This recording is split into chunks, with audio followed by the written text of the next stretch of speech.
Hello. So I've recorded this type of video for this a couple times on different accounts, but now this is my official D&D account that I'm sticking with. But so we are going to go over my Zelda D&D homebrew that I have made. I know plenty of people out there have made their own homebrews of Zelda races and items. Special items. There's even a Zelda TTRPG out there with its own thing. But I wanted to make my own for my players whenever we get to my campaign for Zelda. I wanted to make something that is easily transferable to D&D instead of trying to learn a whole new system or whatever. Borrowing ideas from other races and trying to just kind of make it Zelda-ified. So I have a home brewery thing that I have made. I will share the link down below. Plus I have made these races on D&D Beyond as well. It would be under my main account, PlayPod. So if anybody is looking for these specifically, it would be under that account. Or you could just use this website. So I have a quick introduction section here.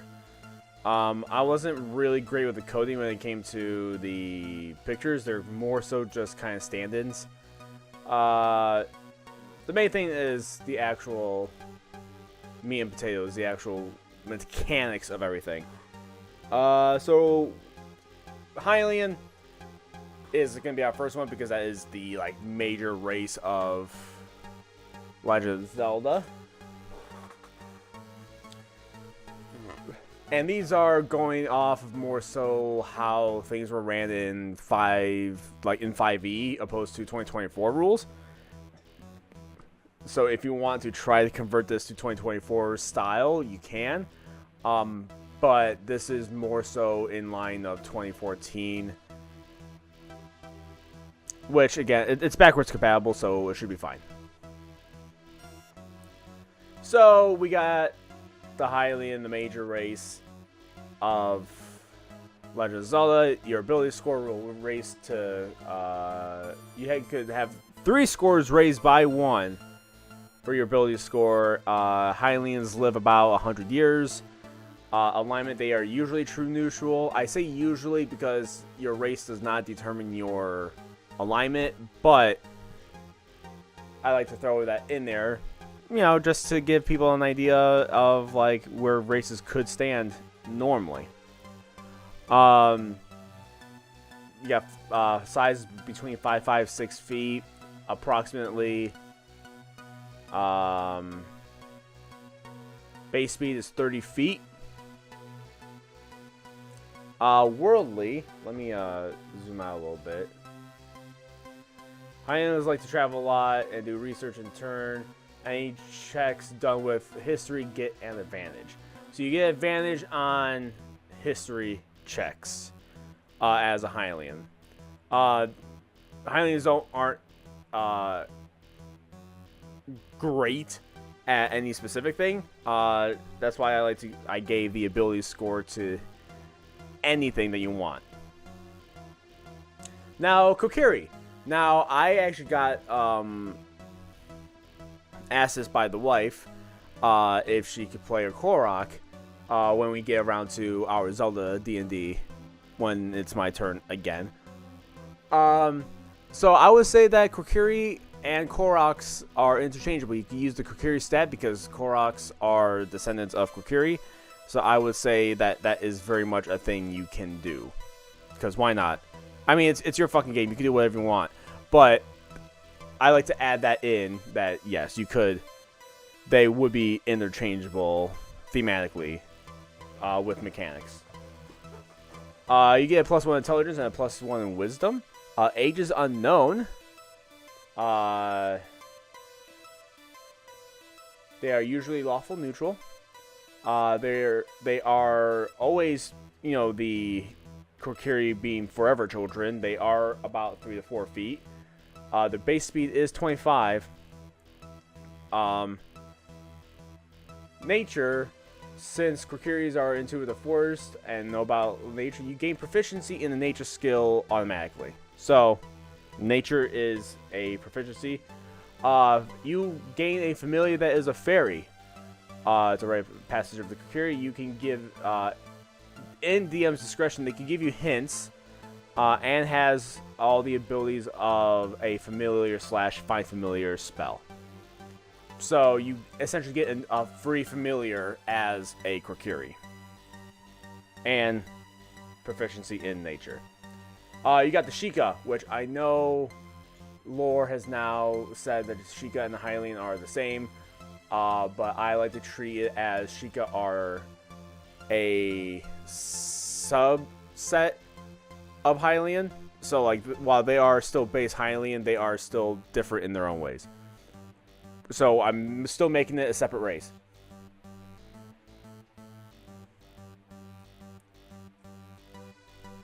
You can raise your dex by 1 and your intelligence by 1.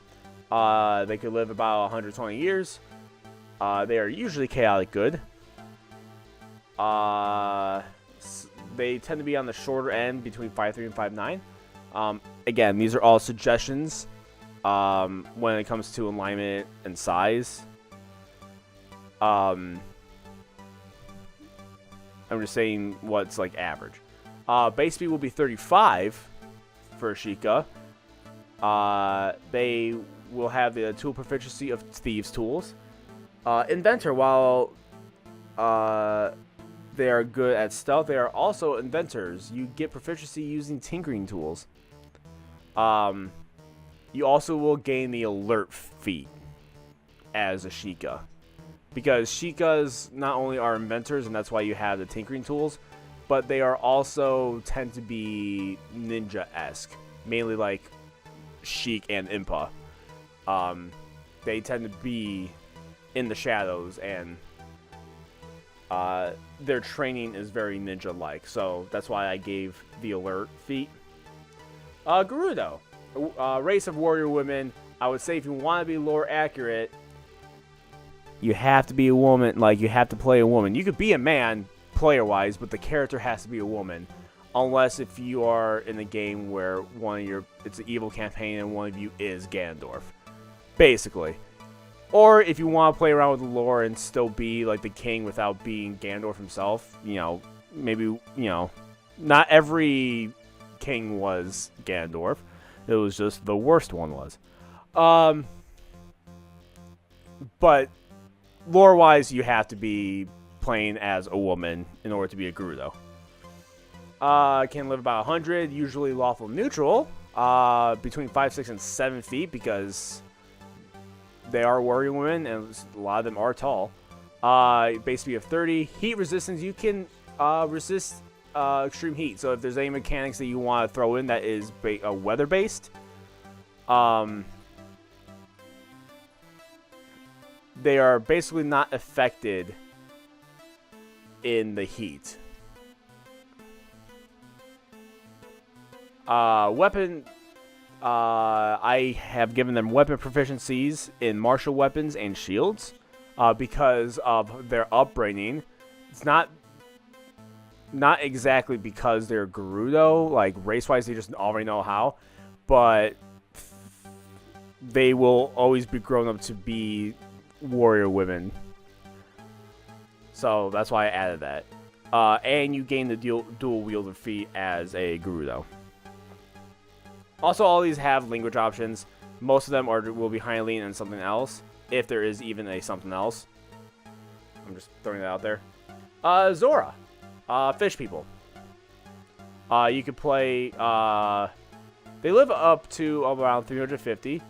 Raise your charisma by 2, which, by the way, I forgot the Gerudo. Raise your con score by 2. Raise your charisma by 2.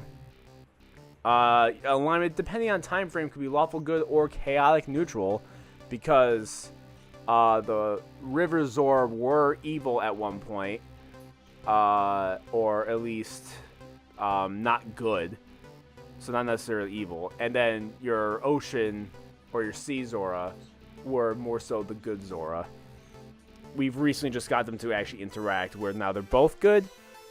It's a thing. Your base speed is 30, but your swim speed is 60. You are very efficient in water. You can breathe underwater. So you got that. We have the Rito. They are bird people. Your dexterity would be raised by 2. They could live up to be 100 years old. Usually true neutral. 5'5" to 6 feet. Your base walking speed is 20. And you have a flying speed of 50. Gust. Using your wings, you can cause the effects of the Gust cantrip. So you have it's at will. I mean, it's cantrip. So you can use Gust because of your wings whenever you want. You are also resilient to the cold. Gorons. This race has a lot going for them. I will say this now. They can't swim. Lore-wise, they can't swim. If they're in the body of water, they're going to sink, and they're going to sink hard. You're going to have to figure that out if that happens to be the position that you are in. Raise your strength by 2. Can live up to 80 years old. Between 5'7" and 7 feet tall. Your base speed is 25. But if you dash, it turns into 40 feet because you are in a roll. Heat impervious. Gorons are not affected by heat in any way, and they are resistant to lava. So if they are dunked in lava, they will get half damage. If you decide to dash, you can damage enemies. Your damage to the enemy will be 1d6 plus strength. And they will need to make a strength saving throw, which is 8 plus your strength plus proficiency, or be knocked prone. It will work on large or smaller creatures, so you can roll, damage enemies, and make them prone because of your roll. Also with the bonus action, you can curl up in the ball with your rock-like back defending you. While in this position, you get a +4 to your AC, your movement is 0, and the only action you can take is dash. So like the turtle, but better, because you can still dash and do the attack roll, and you get a +4 to your AC. So if you don't want to use your weapons, or unarmed strike if you play a monk, Goron, if you just want to roll around, you could do that. That's an option. They also get unarmored defense. It'd be 10 plus strength plus con. For your armored defense.